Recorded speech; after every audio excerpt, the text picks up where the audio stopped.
இப்போ இன்னும் எங்களை பைத்தியக்காரன் நம்பிச்சிட்டு இருக்கியான்னு கேட்குறேன்.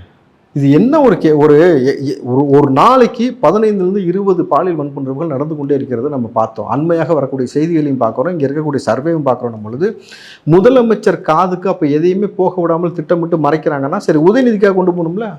அப்போ உதயநிதிக்கும் தெரியலனாக்கா 2 பேருமே ஒன்றும் தெரியாத நபர்கள் இதற்கு இந்த நாட்டுக்கு இவ்வளோ பெரிய உச்சபட்ச அதிகாரத்தில் அதான் சொல்கிறேன்ல, சில பொறுப்புகளை உங்களுக்கு நிர்வகிக்கக்கூடிய திராணி இல்லைனாக்கா யார் சரியாக செய்வாங்களோ அவங்கள்ட்ட கொடுத்துடணும். நீங்கள் அருண் அவர்கள்ட்ட அந்த பொறுப்பை ஒப்படைச்சிருங்க, அவர் பார்த்துப்பார்.